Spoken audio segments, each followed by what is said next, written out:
fairy from Pixie Hollow joins a group of pirates? To find out, read along with me in your book. You will know it's time to turn the page when you hear this sound. Let's begin now. On a beautiful day in Pixie Hollow, a free-spirited fairy named Zarina was hurrying through Sunflower Meadow. Fairies usually flew everywhere, but Zarina preferred to walk. Just enjoying a stroll. Zarina heard the bell chime at the Pixie Dust Depot and quickened her pace. She didn't want to be late. Zarina was a dust keeper fairy at the Pixie Dust Depot. She spent her days tying up small packets of pixie dust.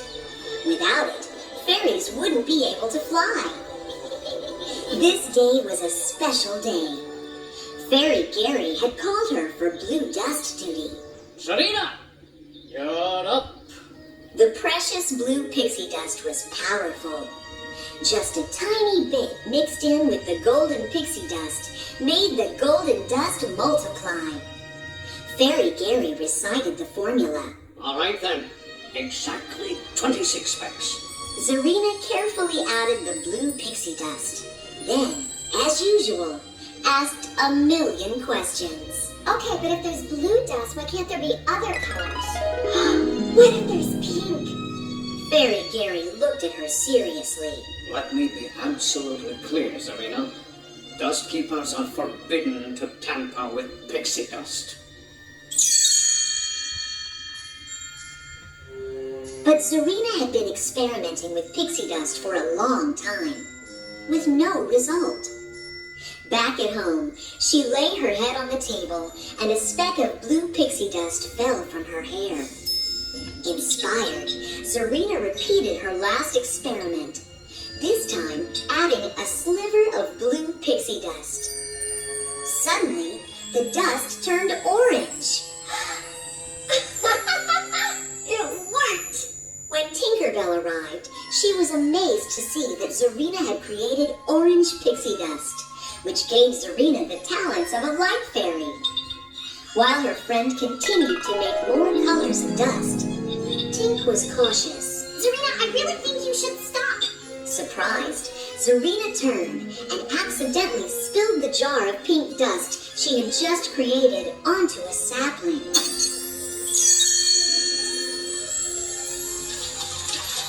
Vines grew everywhere, out of the cottage and across Pixie Hollow, where they burst through the walls of the Pixie Dust Depot. Outside the Dust Depot, Queen Clarion couldn't believe her eyes. Oh, how did this happen?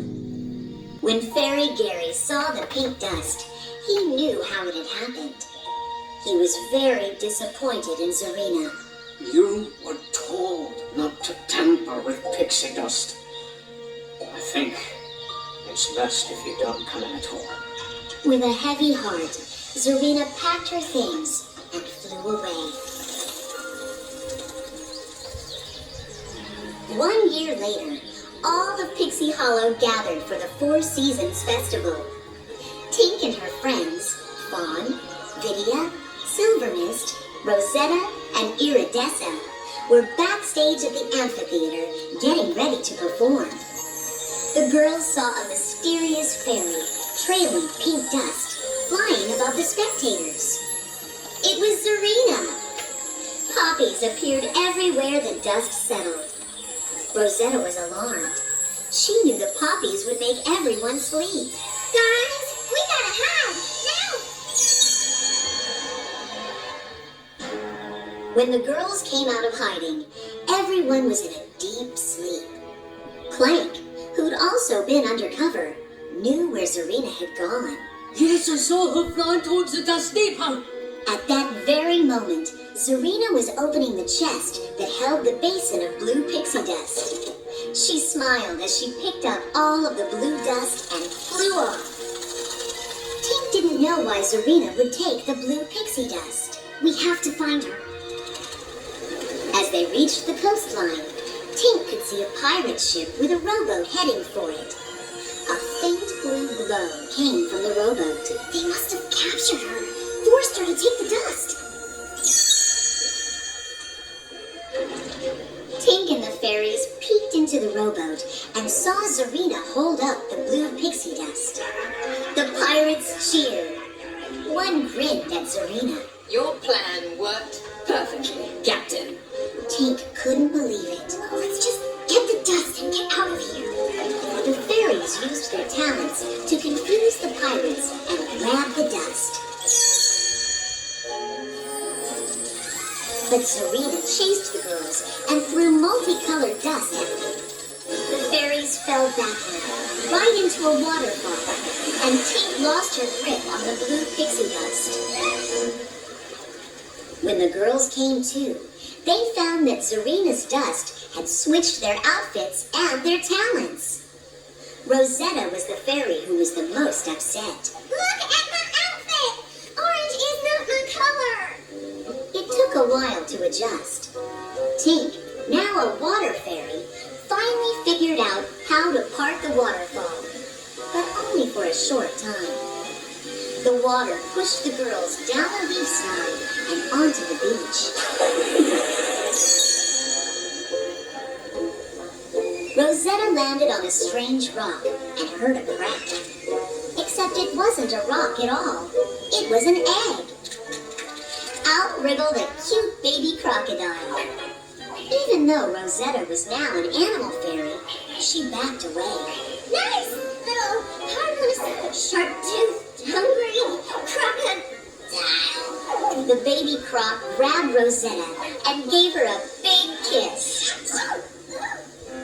But now the pirate ship was gone. Silver Mist used her new fast-flying talent to zoom into the sky.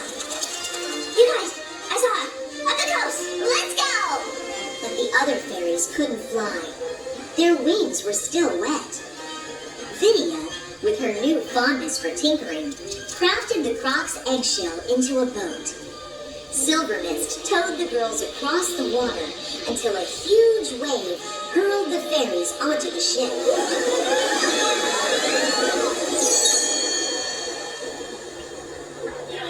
Tink and the girls hid as the pirates, led by James the cabin boy, toasted Zarina. They had asked her to make them fly, but she promised something even better. Zarina would make the whole ship fly. The pirates and Captain Zarina laughed about the plundering they would do in their flying ship. Just then, a shadow passed over the deck. The girls turned to see Skull Rock dead ahead. Something was glowing inside its cave. Iridescent gasped. It looks like... Rosetta finished her sentence. The pixie dust tree back home. Now Tink knew why Zarina wanted the blue pixie dust. That's how they're gonna fly. She's gonna make pixie dust.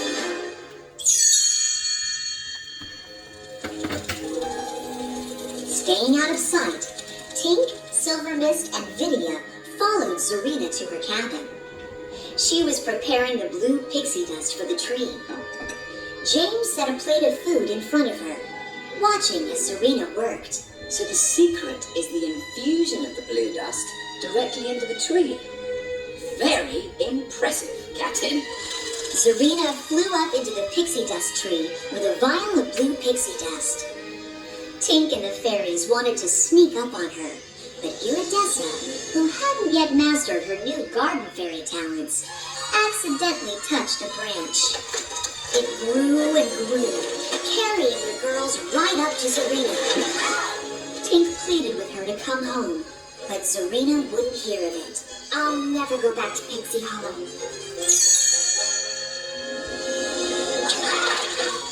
Suddenly, Tink and the others were scooped up in nets by the pirates. They were taken to the galley, where the cook put them in an old crab cage. The girls tried their best to escape, but the cook saw them and dropped a sack of potatoes on the cage to hold it in place. Vidya sighed.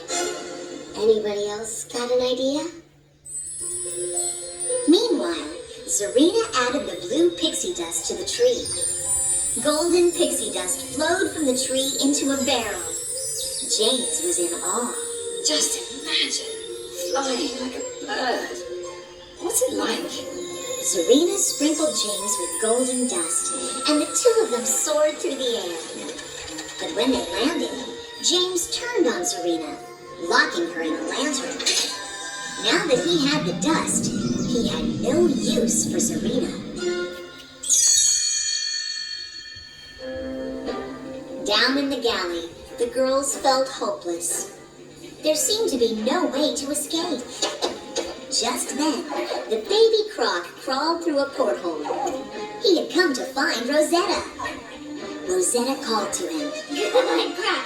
Come on, Crocky, come to! The baby croc pulled the wooden cage off the table and set the fairies free.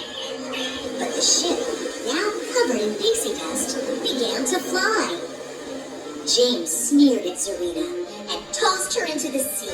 Oh my eyes, little captain.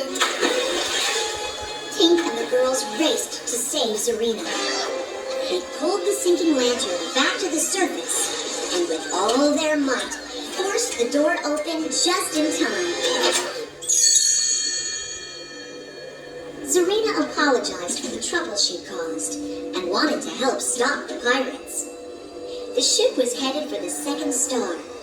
If it got there, the blue pixie dust would be gone forever. The fairies stormed the ship, but the pirates laughed at the halfpence the fairies were using as swords. Suddenly, Tink realized what they had to do. Our talents! Fawn zapped the pirates with light beams. Silver Mist made a whirlwind and blew the ship off course. And Rosetta, riding on the crocodile, chased the cook. The panicked pirate threw everything he had at the croc, even a clock. The pirates fought back. They wrapped up Tink and the others in sailcloth.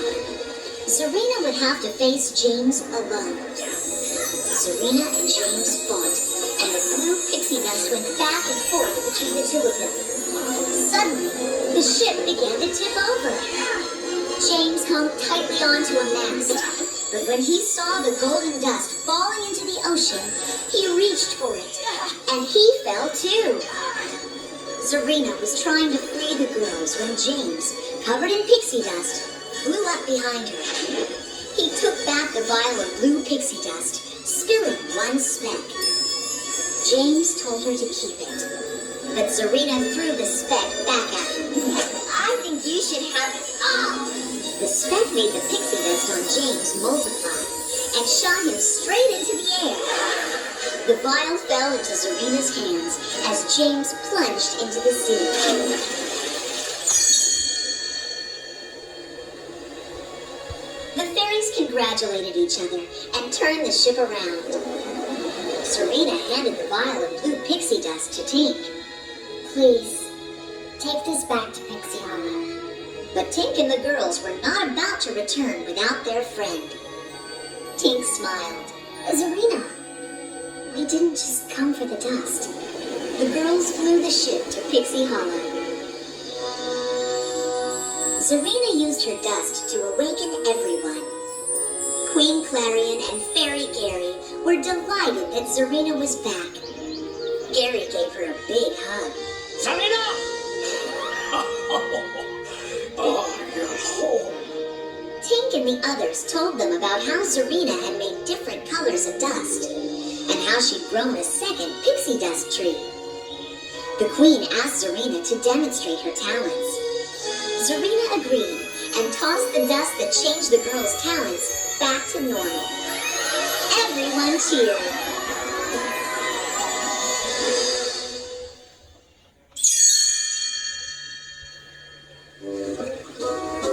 Far from Pixie Hollow, James was still adrift in the ocean when another pirate ship pulled alongside him.